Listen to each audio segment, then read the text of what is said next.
Hey everybody, it's Dalton. Today I want to do a video on the simplicity of bass fishing. I started fishing, as I've told you guys before, over 45 years ago. And the one thing that hasn't changed are the bass. The bass are the same now as they were when I was a kid. Things that have changed, we know a lot more about them. One of the biggest changes to me is the amount of people that are bass fishing nowadays. I mean, if you think about it, the fishing pressure is enormous. So if you're, say, fishing a small lake and you have a lot of people fishing there, it makes it a little more difficult fishing that lake because those bass get pushed around a lot, they get moved a lot, and it gets a little bit tougher.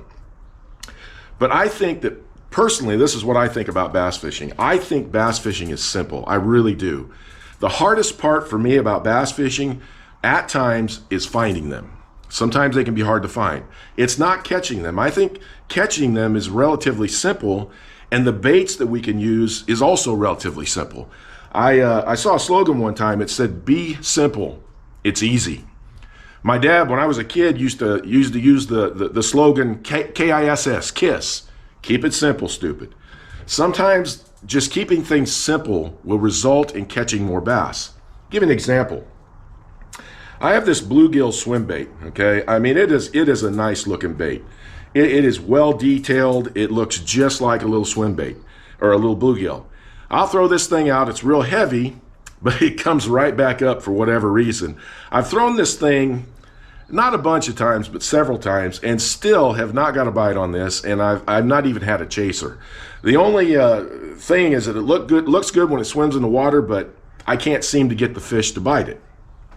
I take something like this, though. This is just like a little Kitek, little boot tail. There's no eyes, there's no detail to it. It's just a boot tail, and I will catch more bass on this and far less on something like this. Bass are simple. There's two absolutes in bass fishing. They're gonna spawn and they're gonna eat. Everything else is a flip of the coin.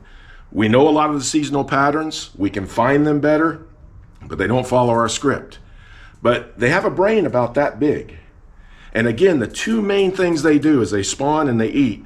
So it keeps it pretty simple as to what they do. And I think sometimes maybe I try to complicate it too much when something like this gets them all the time. Another bait that gets them. And what's funny about this bait, it's been around for years. It's probably caught more bass in tournaments.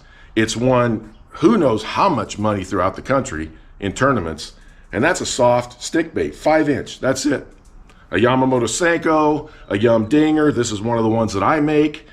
It has no fins, it has no tail, it has no eyes, it doesn't have any of that.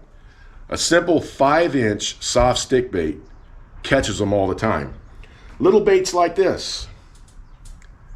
This is my little Ned rig bait, but I also make it a drop shot bait. Simple. Again, no detail, just a piece of plastic. And they bite these things all the time.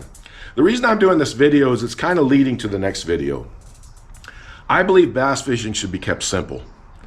Bass can be caught with or without a boat, with or without electronics. They're simple. So next week, the next video I want to do is I want to go over some of the baits that I'm making, but particularly the colors. What I do is I keep my stuff pretty simple. I made these yesterday. These are Ned rig and drop shot baits. This is a watermelon. This is a dark baby bass.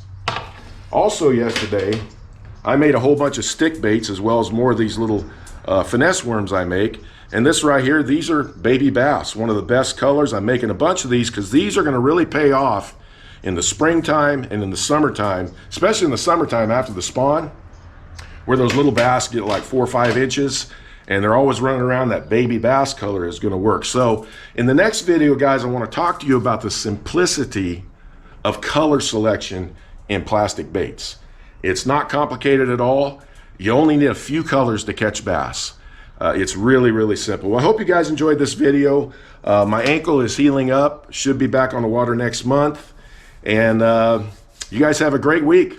Thanks for tuning in. I'll talk to you next time.